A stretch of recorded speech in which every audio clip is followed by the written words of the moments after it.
And now, everyone's favorite femme fatale, Elvira, Mistress of the Dark. Thanks, Vinny. Hello, darling. It's me, the Queen of Camp, the original couch tomato, the toast of Tinseltown, Elvira, Mistress of the Dark. Of course, you know why they call me the toast of Tinseltown, don't you? It's because I'm always working for crumbs. Anyway, have I got a really big show for you tonight. It's called Attack of the 50-Foot Monster Mania. And it's a fabulous collection of classic film clips plucked from the annals of horror movie history. And we all know how painful that can be. Yes, this show is just jam-packed with some of the biggest stars in Hollywood. Why, these stars are so big they could even have their own zip code.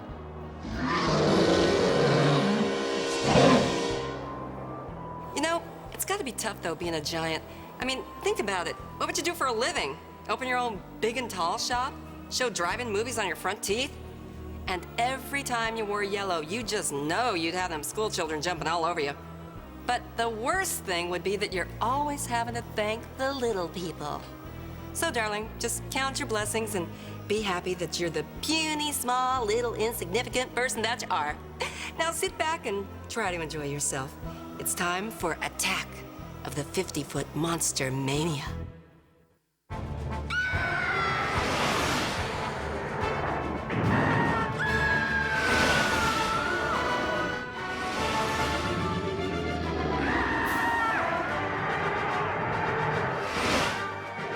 Their razor-sharp teeth can rip the flesh from your bones.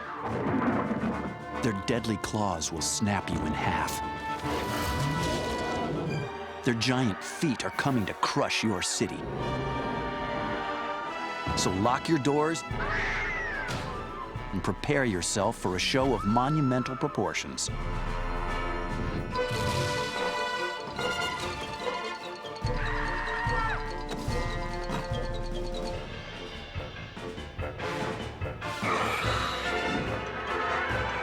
When it comes to terror, it doesn't get much bigger than this.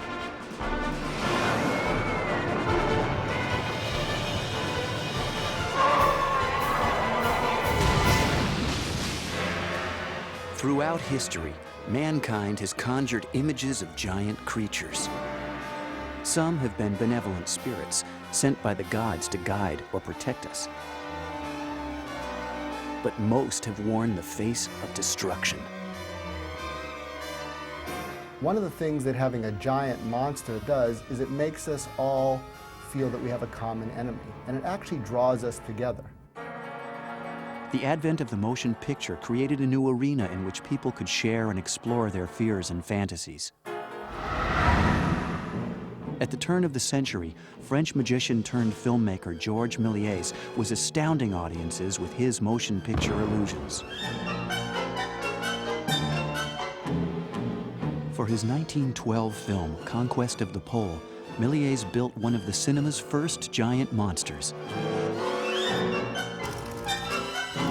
In this short fantasy adventure film, a group of explorers travels to the North Pole. Upon their arrival, they meet up with a horrifying creature of the ice.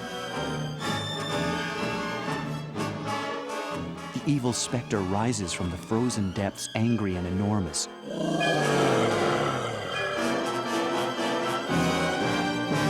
But in spite of their efforts to subdue the monster, one of the adventurers is consumed. The rest are left trembling in fear.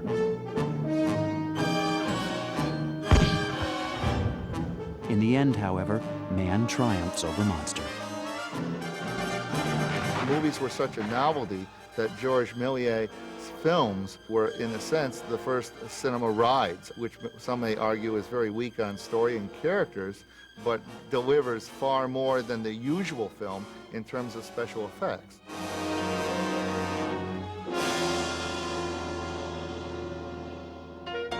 Equally fascinating, but far less frightful, was this early creation by American animator Winsor McCay. A former cartoonist for the New York Herald, McCay brought film animation to a new level. Over 10,000 drawings were needed to bring Gertie the dinosaur to life. Gertie proved a huge hit when McCay incorporated the film into his vaudeville act. Here, McKay himself rides on Gertie's back in an ingenious blend of animation and real-life action.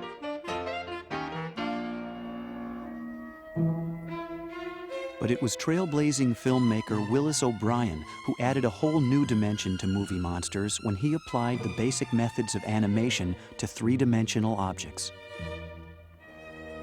Willis O'Brien is considered the father of stop-motion animation. He did The Lost World way back in 1925, which was about dinosaurs. He made Stars of the Dinosaurs. People remember the dinosaurs, but they don't remember who was in the picture. Based on Arthur Conan Doyle's classic novel, The Lost World followed a group of explorers to a land of huge and terrifying prehistoric creatures. The Lost World is very important in the history of this type of movie because it established two basic themes. One is the theme of the idea of people going to a place, whether it's an island, a mountaintop. In this case, it was a plateau, where prehistoric monsters still exist, still roam.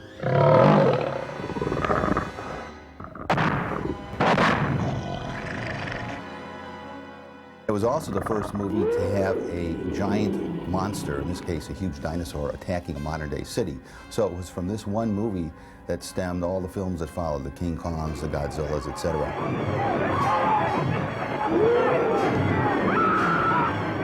The Lost World was also the first movie in which dinosaurs were portrayed accurately based on what scientific information they had available at the time.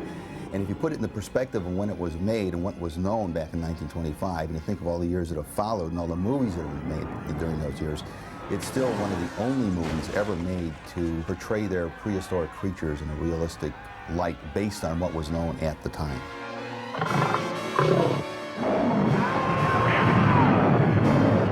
The Lost World was a box office sensation. But it took the teaming of Willis O'Brien with producer Marion C. Cooper and director Ernest B. Schoedsack to bring audiences the greatest giant monster film to date, King Kong.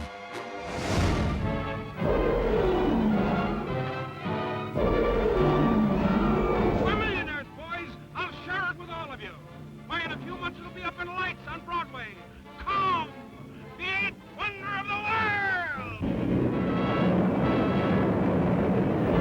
My first interest in animation, I blame onto an old film called King Kong, which was the original 1933 version.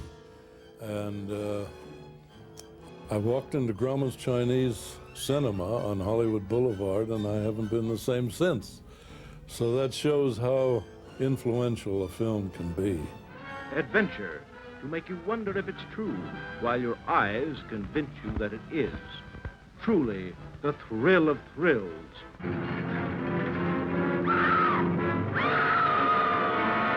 Willis O'Brien gave King Kong an enormous amount of character. Kong was misunderstood. He was brought out of his environment, so you can't blame him for doing a little destruction.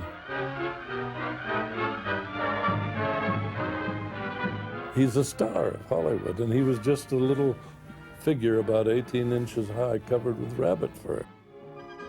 Kong's lifelike personality was created through a process called stop-motion animation, in which a model, such as this original 18-inch version of King Kong, is painstakingly moved one frame at a time.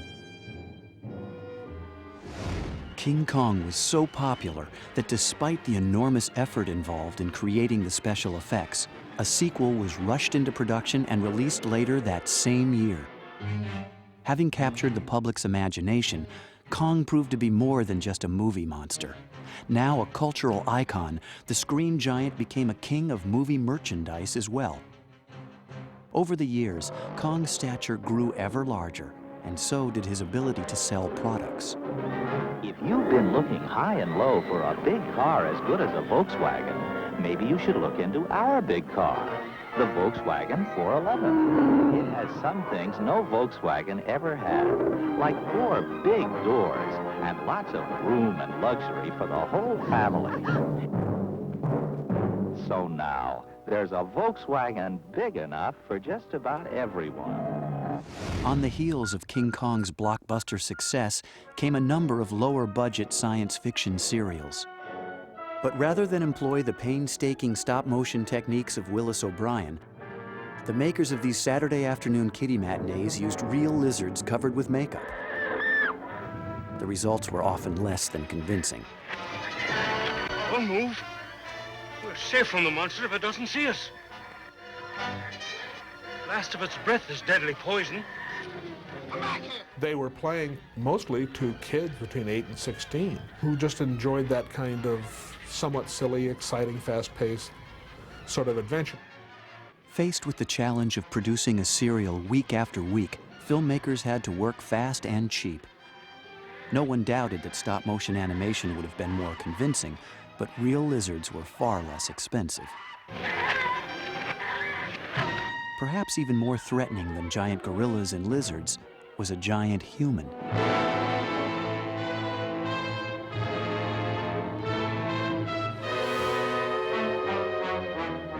Dr. Cyclops was made by Ernest B. Schoedsack, who had done King Kong.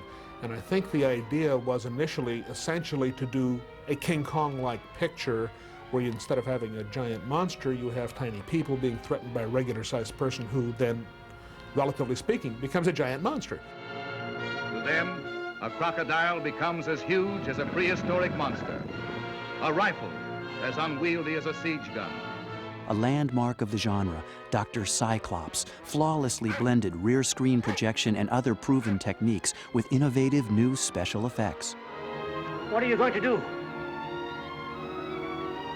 As you and your fellows develop toward normal size, you will again interfere with my work. And that is something which I cannot permit. Ironically, the David and Goliath-like plot of Dr. Cyclops seemed to mirror the escalating conflict in Europe.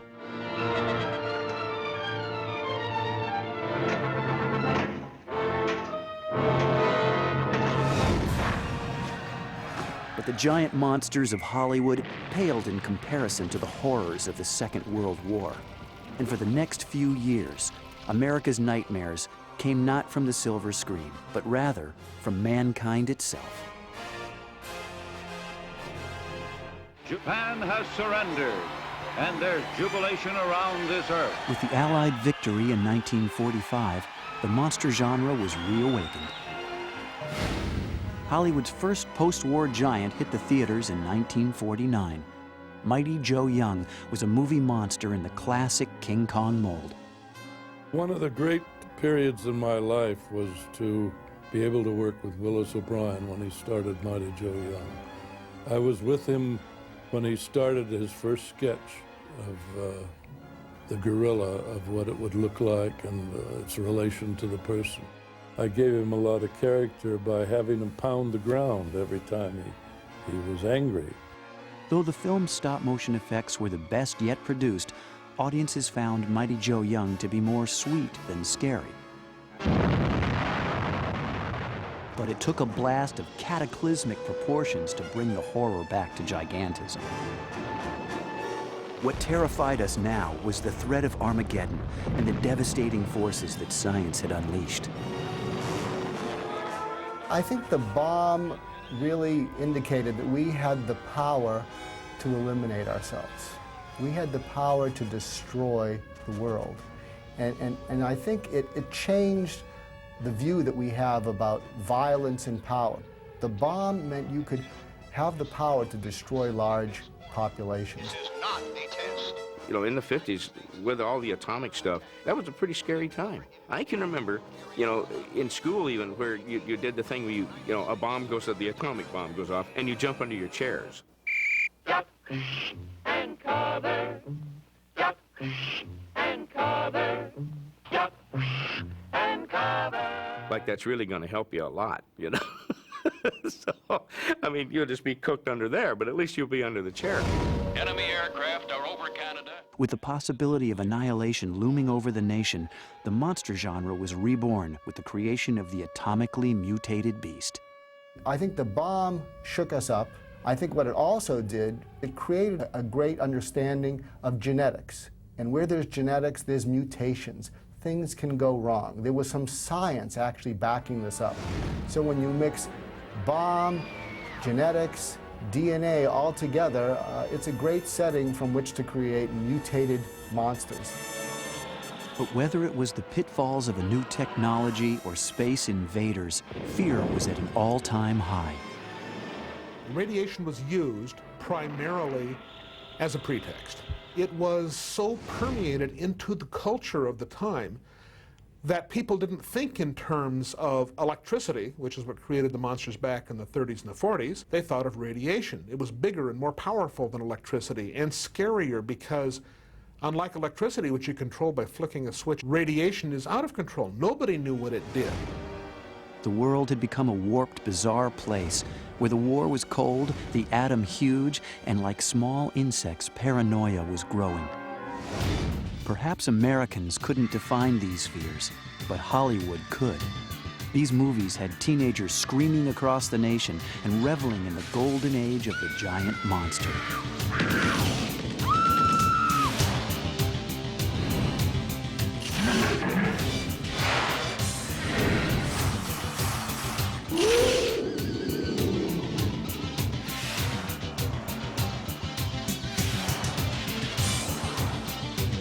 Seemed to me that the films went wild on mutation. We had giant ants, we had giant bugs, we had giant frogs, and everything was gigantism for a while, all blamed at the foot of nuclear power.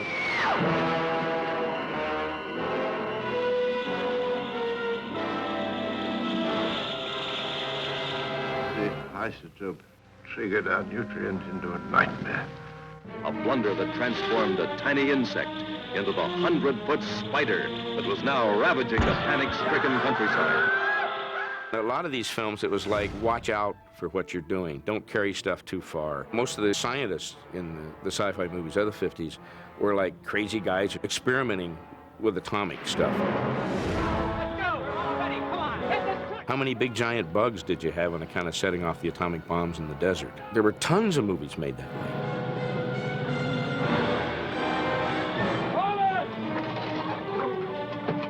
The message was, watch out, mankind is doomed if you don't. And I think a lot of it was due to atomic energy stuff, because at that time it was still very mysterious. Now!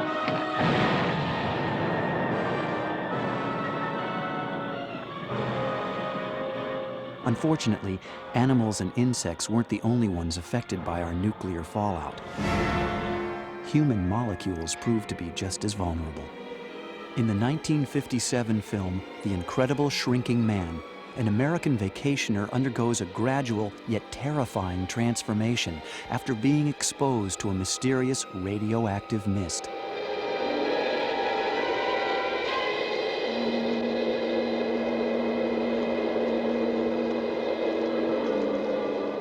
There's no medical precedent for what's happening to you. I simply know that you're getting smaller. That's impossible. The X-rays prove it beyond any doubt. I felt puny and absurd. A ludicrous midget. Easy enough to talk of soul and spirit and essential worth, but not when you're 3 feet tall. I loathe myself. Our home, the caricature my life with Lou had become. I had to get out. Strikingly imaginative, the film managed to turn even ordinary objects into a source of danger.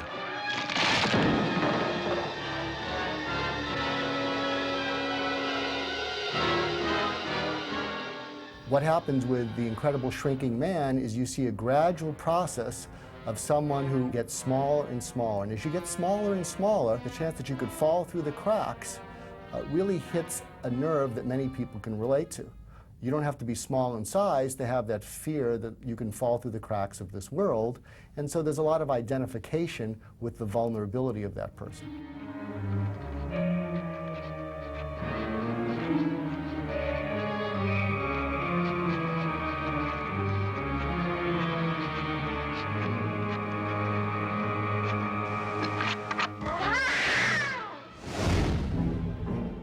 The following year, American International Pictures and producer Bert I. Gordon created their own tale of people surviving under reduced circumstances, with Attack of the Puppet People. Why, I'm your friend. If you were cute and little like this, you'd naturally fear a man 6 times your size. He said tonight he was going to kill us all. See Attack of the Puppet People. Bert I. Gordon also produced and directed 2 more films for AIP, exploring the question, does size really matter? The Amazing Colossal Man and its sequel, War of the Colossal Beast, concern Army officer Glenn Manning, who is horribly burned in an atomic test. He not only heals overnight, but begins growing at a rate of 10 feet per day.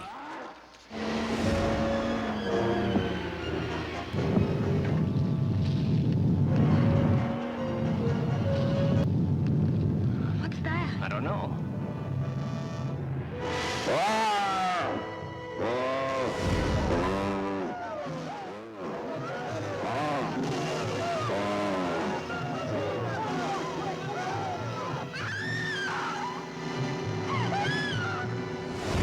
The Colossal Man is loose in Los Angeles. Look! Look at the giant!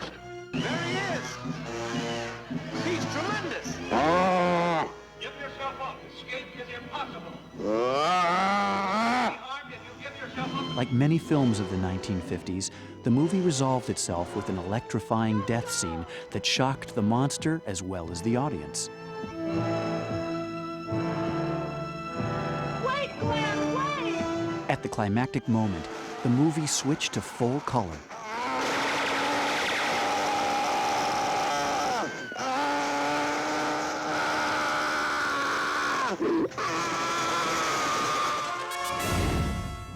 But for real fireworks, nothing could be worse than cheating on a spouse, especially one that's 9 times your size.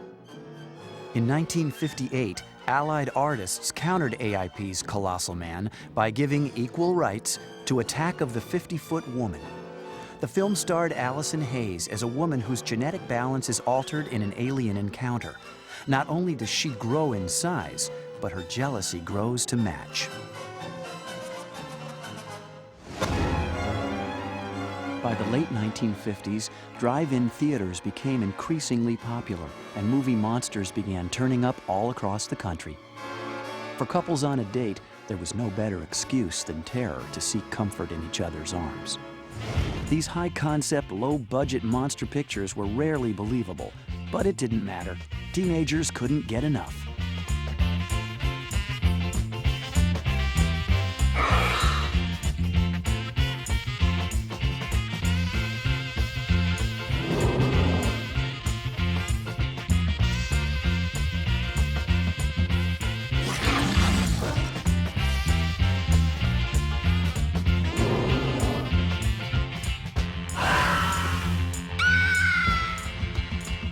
The kids that went to see these just ate them up. I mean, they couldn't make them fast enough. And they made a ton of those things throughout the 50s. There were just tons of them.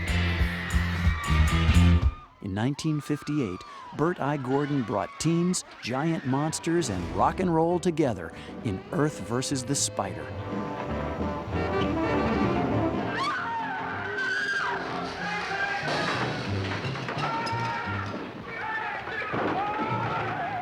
Mike, I can't see.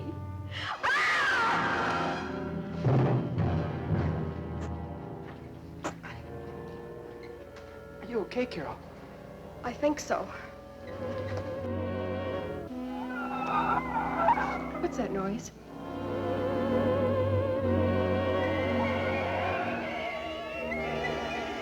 Mike, what is it? Catch, Mike! I got it! Now what?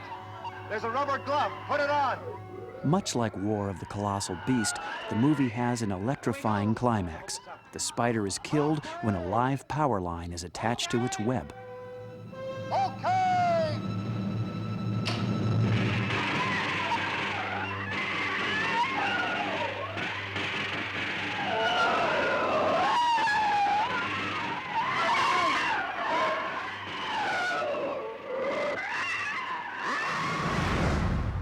But while mutant spiders seemed to be the most prolific monster of the atomic age, they were by no means the most popular. That distinction belonged to one creature alone. A Japanese import who burst onto the scene like a wave of destruction. Bigger, meaner, and almost as noisy as the atomic blast that created him, Godzilla became an immediate cultural icon. It's interesting that the impetus in Godzilla is more on the destruction he causes and the attitude of the people toward this destruction than it is toward the fact that they have this giant dinosaur stomping around in their city. For the Japanese, they really had destruction like that. Unlike the painstakingly animated creatures of Willis O'Brien, Godzilla was portrayed by an actor in a rubber suit. I think there's something about a guy just plodding around in a monster suit sometimes that's really got a charm to it. It's got a feeling that's really kind of fun. You know it's a guy in a suit running around, but you don't care. Much of the success of the Godzilla films was due to their striking use of detailed miniatures, which Godzilla angrily stomped and burned. Our own complicity in the monster's existence made it a little easier to forgive his destructive rampages. In fact, over the years, Godzilla came to be viewed more as a hero than a menace. The success of Godzilla led to a series of other Japanese monster movies, such as Rodan, Ghidorah, and a winged avenger named Mothra. More benevolent than destructive, Mothra returned in numerous Japanese monster films, often doing battle with Godzilla. Despite their rather crude special effects, Japanese monster films struck a chord around the world and became one of the country's chief cultural exports.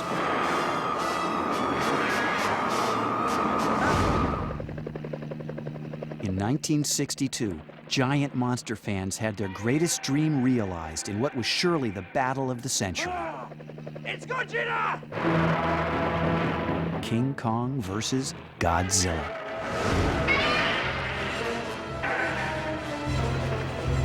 Pitting legend against legend, this matchup had all the drama of professional wrestling and about as much credibility.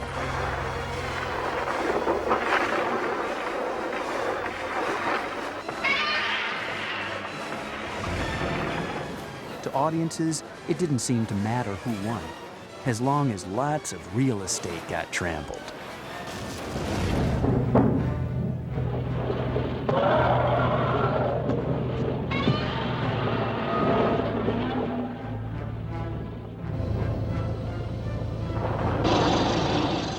For nearly half a century, Godzilla has proven to be unstoppable. With over 20 films to his credit and more than 200,000 fan club members around the world, the rampaging reptile has become an enduring emblem of Japanese pride.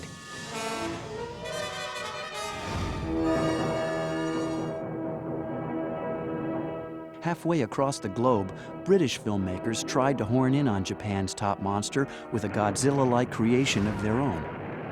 One of London's oldest landmarks, smashed like matchwood. Gorgo is one of the best giant monster movies. Gorgo has an interesting distinction. As it turns out, Gorgo is in fact a baby.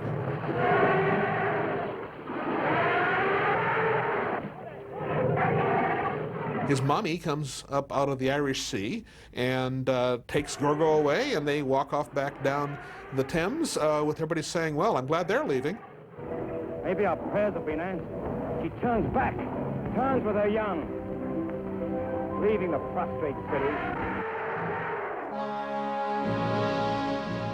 Having taken on Tokyo, the British next tried to topple America's box office king. Konga, towering, terrorizing threat to civilization.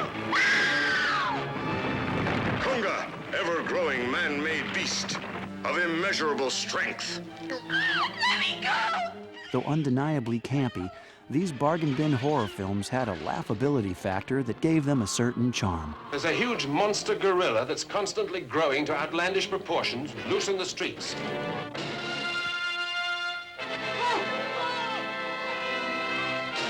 While some monster movies took their inspiration from classic films, others were inspired by historical events. The Land Unknown was said to be based on Admiral Byrd's expedition to the South Pole, but it was a loose adaptation, to say the least. Unchanged since prehistoric times, the land unknown. Could man have survived in the dinosaur age of mighty monsters?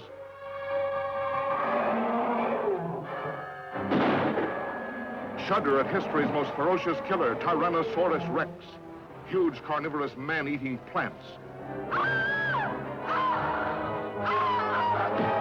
The incredible water monster, Elasmosaurus.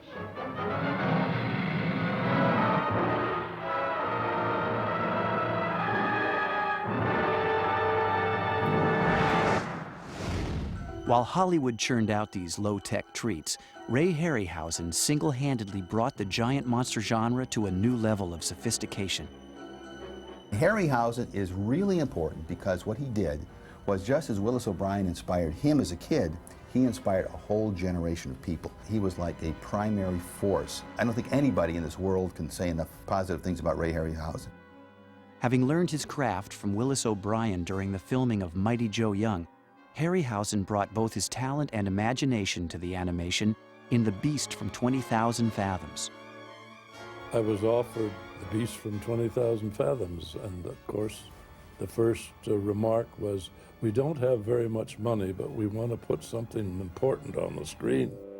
I think The Beast from 20,000 Fathoms cost about $200,000, and you can't even buy a costume today for that. I cut as many corners as I could so they wouldn't show, and The Beast from 20,000 Fathoms became a cult film. Many fans think it's our best picture. While the film may have only cost $200,000 to make, it grossed more than $5 million, setting the financial precedent for monster films to come.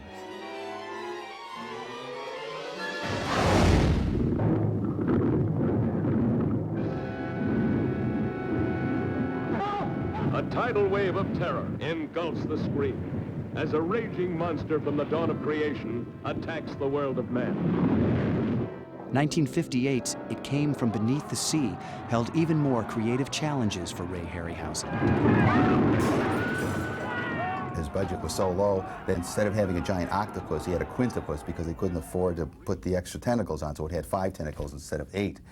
And they were trying to shoot footage on the Golden Gate Bridge, and the city fathers of San Francisco wouldn't allow it. They didn't want anybody to think that their bridge could get destroyed by a giant octopus. So they actually snuck all this footage and used them as background plates. Harryhausen's next film left the era of atomic mutation behind. The airship XY-21, which crashed into the Mediterranean Sea on the 11th, was a single-stage, astral-propelled rocket launched 13 months ago from a site within the United States. The rocket, with its complement of 17 men, had landed on the planet Venus. Venus? The planet Venus? Some of you may also have heard the story of a monster now confined here in Rome Zoo. That beast is from Venus. For those electric cables! 20 Million Miles to Earth featured a hideous and destructive monster brought to life with terrifying realism by Harryhausen.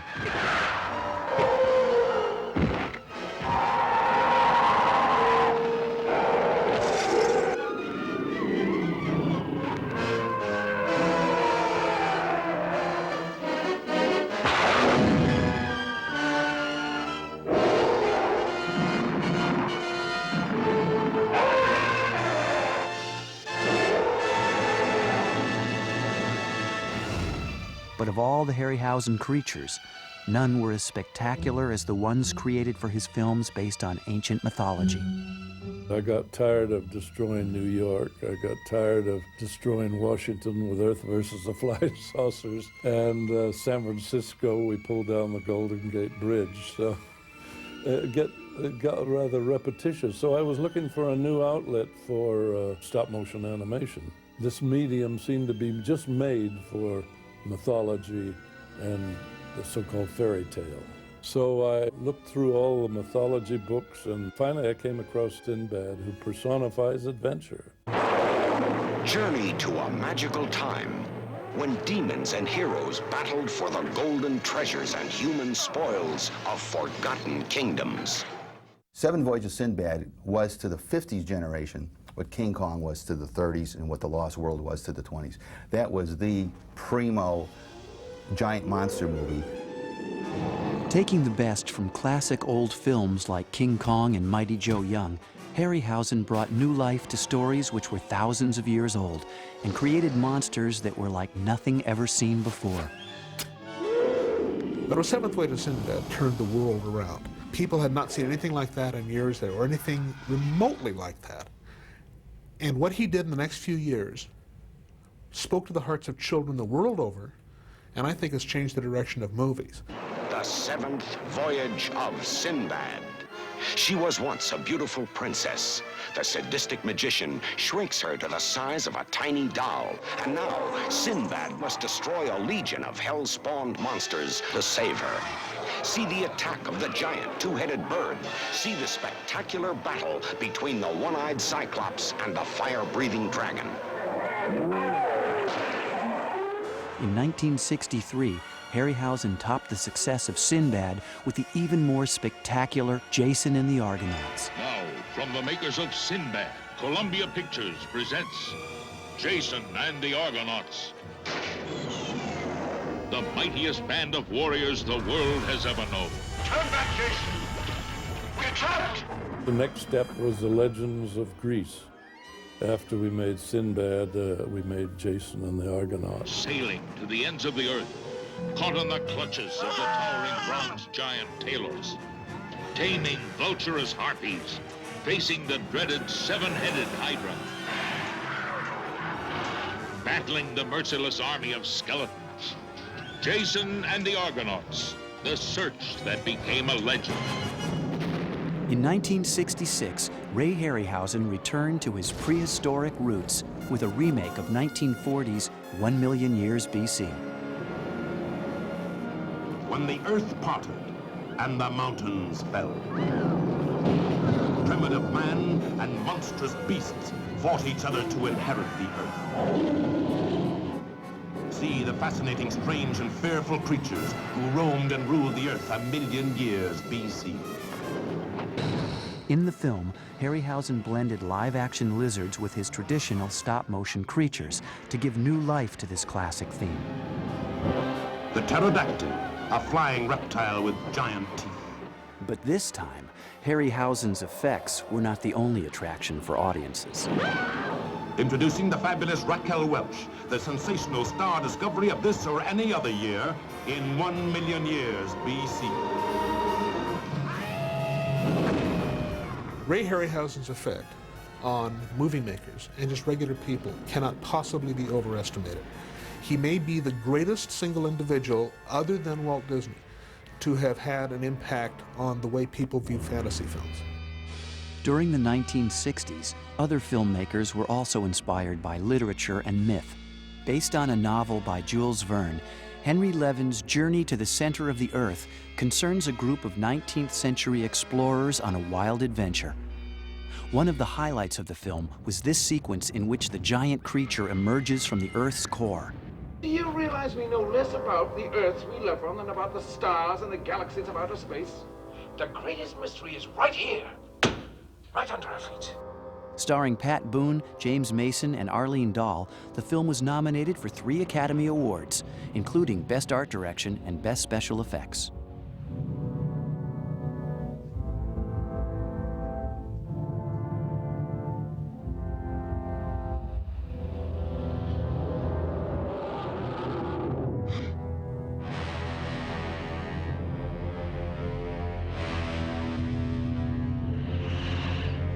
Dimetrodon. If I had my gun, we'd have fresh meat for dinner. That's what he's saying. He's a flesh eater.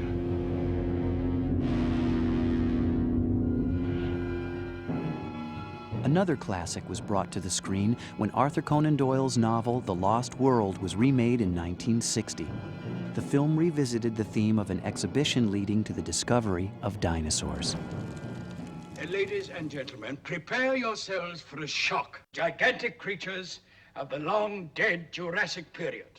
In other words, live dinosaurs. I further propose that a new expedition proceed at once to the Amazon to investigate my claim of a lost world. Willis O'Brien was hired to supervise the special effects. O'Brien had hoped to pattern the new monsters after his remarkable animated dinosaurs used in the first silent version of The Lost World. But much to O'Brien's disappointment, the new film used actual reptiles, magnified on screen to giant proportions. There it is. I knew it. A dinosaur. I don't believe it. And what will they say to this at home? They'll say you're a liar and a charlatan. In the face of Malone's photographs? Fakes, they'll say fakes. The film was kind of a disappointment to Willis O'Brien because he'd made his life career off doing these stop-motion dinosaurs that looked very realistic. First of all, they looked like dinosaurs. They didn't look like lizards. And he could have them do whatever he wanted through moving them a frame at a time and shooting a frame of film. I think it was kind of a heartbreak for Willis O'Brien to have to use lizards when he knew he could have been doing so much better. The film is notable, however, as producer Irwin Allen's first foray into the big special effects film genre.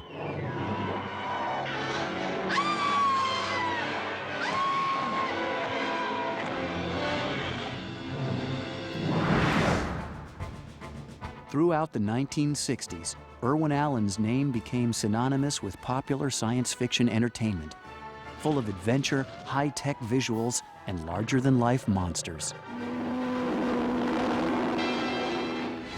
In 1961, following the success of The Lost World, Allen produced the underwater adventure, Voyage to the Bottom of the Sea.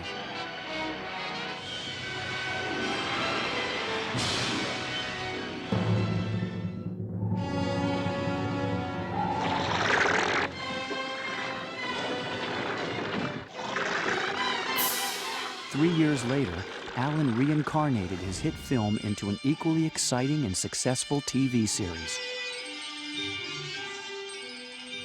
Look at it. It's a giant. As far as the giant monsters go, I think Irwin Allen probably did more of them collectively than anybody else.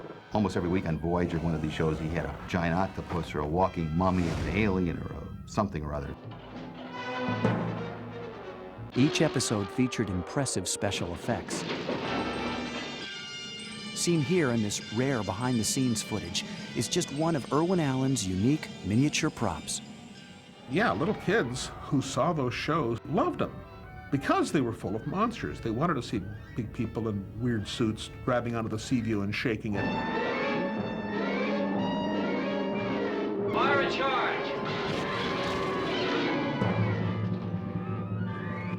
Lost in Space followed in 1965 with a galaxy of strange and amazing extraterrestrials, including a boulder-hurling Cyclops.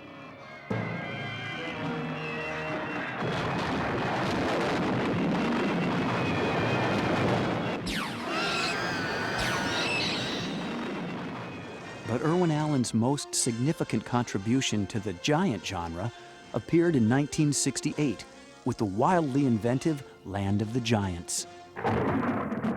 Set in the future, the series marooned human travelers on a planet similar to Earth, with one very big difference.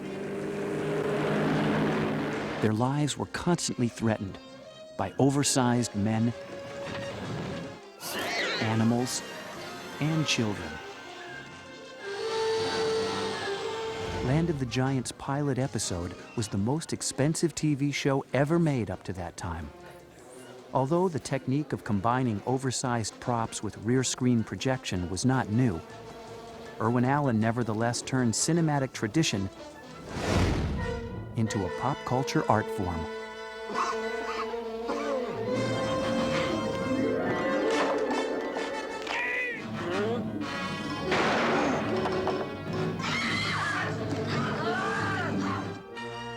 He had a handle on what the audience loved to see, I think. He was pretty much of a visionary. Look at the TV shows that he did, Lost in Space and Land of the Giants. I watched all those shows. I always watch them. I still look at them today.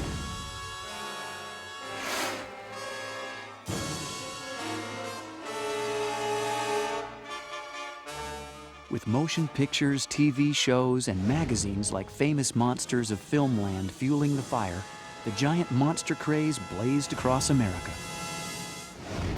Boys and girls played games and built models of their favorite monsters.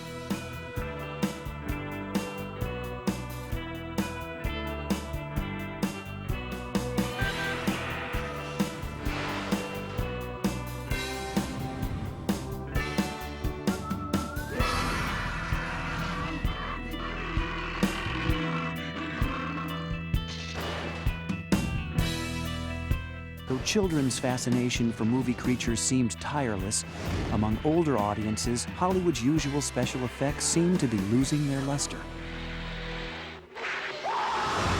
Having explored the world from every angle, size, and perspective, it was time for something new. In 1966, Fantastic Voyage introduced us to gigantic terrors never before seen.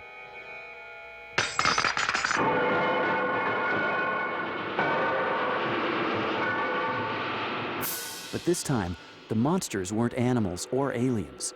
They were cells of the human body.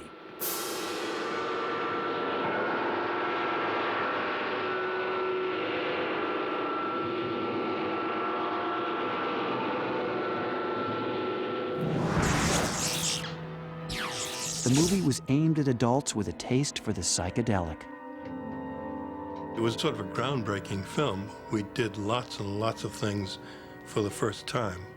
A lot of effects were sort of dreamed up on that set. There is a sequence in the picture in which the antibodies, which are the great threat, come and glue themselves onto people. The antibodies, Richard, they'll attack us if you were bacteria. We had sort of plastic antibodies which came zooming through, all done in reverse motion, you understand. I mean, that's the way we finally figured out how you can do this. We tried throwing them at people, didn't stick, and stuff like that. And finally, what we did, all the scenes were done in reverse.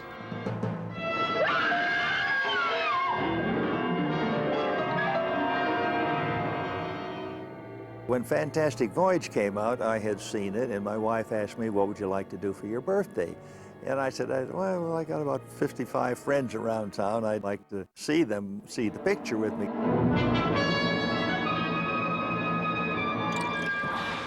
I was glorying in every gasp and every applause. But yeah, I love Fantastic Voyage. But with no new techniques being developed, the special effects genre was coming to a standstill. Audiences found these films less and less believable.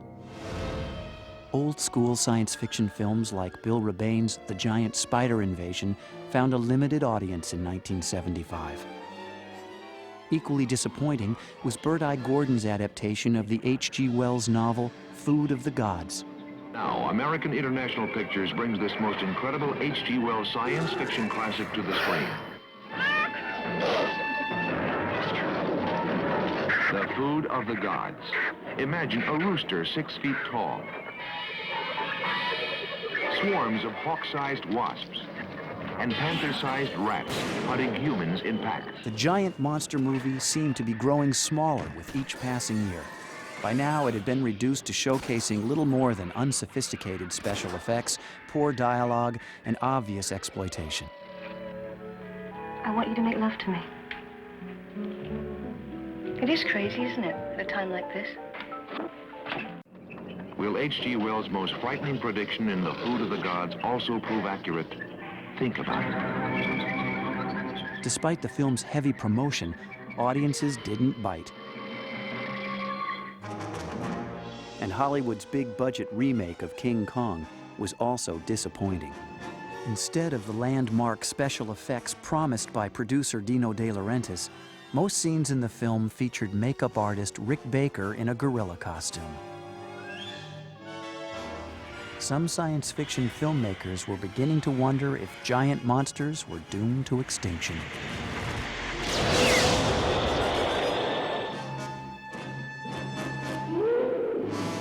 But even as these creatures seemed to be taking their last gasp, the dying genre was resurrected by a new generation of Hollywood visionaries. With the release of Star Wars in 1977, came a renewed interest in fantasy films and state-of-the-art special effects wizardry. Until now, even the most innovative effects movies were limited to methods like blue screen, stop-motion animation, and puppetry. But the digital age has brought sweeping change. Special effects artists raised on the work of Irwin Allen and Ray Harryhausen are now able to take the best of the past and combine it with the unlimited visual potential of CGI, creating new giants and whole new worlds for mankind to battle and explore. In 1997, Paul Verhoeven's thriller Starship Troopers pushed the envelope of computer-generated effects. Ironically, the film itself was an intentional throwback to the mutant insect movies of the 1950s. Saying that Starship Troopers was an attempt to revive the giant bug thing from the 50s is exactly accurate. I happen to know the producer and the writer, and that is precisely what they had in mind. They wanted to do a giant bug movie, only have soldiers fight the giant bugs. And they both remembered reading Heinlein's novel back in the early 60s, and they said, gee, maybe we could turn that into the movie, use that as the basis. And that's definitely an attempt to revive the giant bug movie. That same year, Walt Disney Studios revived another monster.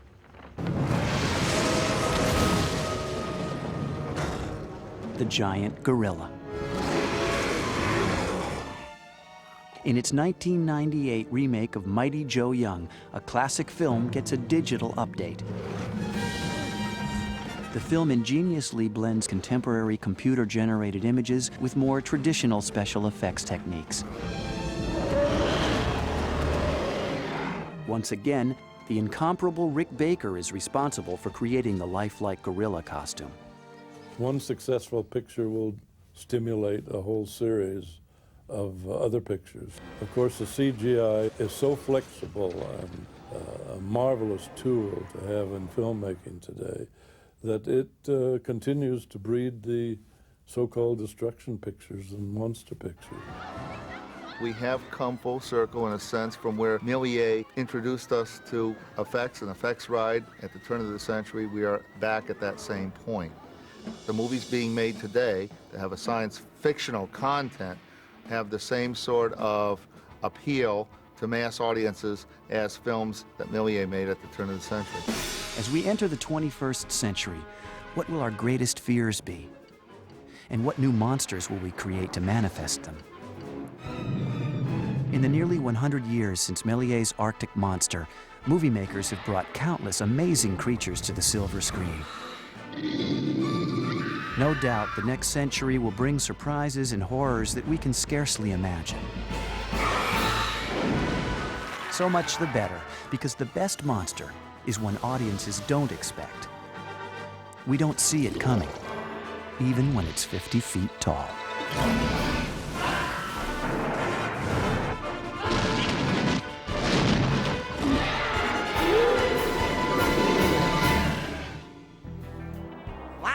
Now that's what I call living large. You know, maybe being a giant wouldn't be so bad after all. I mean, those gigantic creatures have it made. No one pushes them around, they can just walk all over everybody. Yeah, sounds groovy. Of course, I'd probably have to sew 2 circus tents together to make my bra, but you know. Whoa! What's this? Eat me? How can I turn down an offer like that? Do you actually think this might turn me into a giant? Probably not, but what the heck?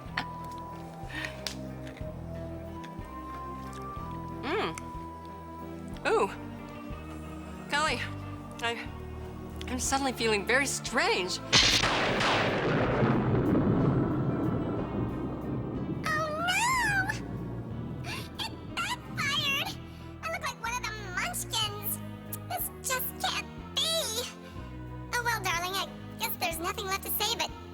Joining me and unpleasant dreams.